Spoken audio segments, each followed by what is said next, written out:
பங்குச்சந்தை பகுப்பாய்வில் கூறப்படும் காணொளியை காண வந்த அனைத்து நண்பர்களுக்கும் வணக்கம். பங்குச்சந்தை கூறப்படும் காளைய நிலை கரடியின் மதிப்பு எந்த அளவுக்கு பங்குச்சந்தையில் தனித்துவத்தை ஏற்படுத்தி வருகிறது என்பதை பற்றி தெளிவாக நம் காணொலியில் கூறுகிறோம். பங்குச்சந்தையில் கூறப்படும் அனைத்து கருத்துக்களும் தனிப்பட்ட கருத்து, கல்வி நோக்கத்துக்காக மட்டுமே கூறப்படுகிறது. வாங்க காணொலி உள்ள போலாம். பேங்க் நிப்டி வியாழக்கிழமை பங்குச்சந்தையுடைய காளையோட நேர்மறை, கரடியோட எதிர்மறை நிலை மதிப்பை பார்ப்பதற்கு முன்பு இன்று பங்குச்சந்தையின் நிலை மதிப்பு எவ்வாறு செயல்படுது என்று சொல்லி பார்ப்போம்.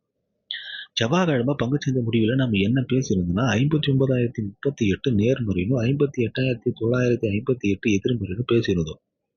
இன்று பங்குச்சந்தையோட துவக்கம் 59,072. இது ஒரு நேர்மறையான துவக்கம் தான். துவக்கம் கிடைச்ச உடனே கரடிகள் நேர்மறைக்கு கீழே வராங்க. நேர்மறைக்கு கீழே வந்த இந்த கரடிகள் காலையில நேர்மறைக்கு மேலே செல்லாம தடுத்து நிறுத்தி அங்கிருந்து எதிர்மறைக்கு கீழே வராங்க.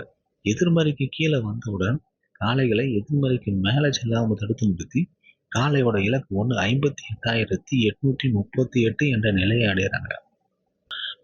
கரடிகளை இலக்கு 1லிருந்து இலக்கு 2க்கு செல்லாம காளைகள் தடுத்து நிறுத்தி இன்று பங்குச்சந்தையோட முடிவு 58,961 என்ற நிலையில இன்று பங்குச்சந்தை முடிவடைகிறது. இதை பொறுத்து நாளைய பங்குச்சந்தையோட நேர்மறை மற்றும் எதிர்மறையை பார்க்கலாம்.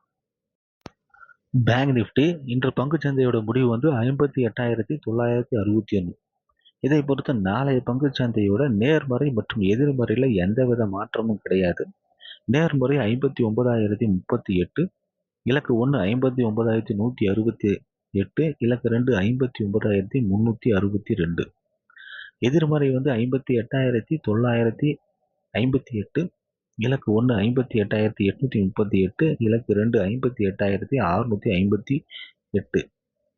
பங்குச்சந்தை பகுப்பாய்வில் கூறப்படும் நிலை மதிப்புகள் உங்களுக்கு பிடித்திருந்தால் உங்கள் கருத்துக்களை கருத்து பெட்டியில் பகிரவும். நன்றி.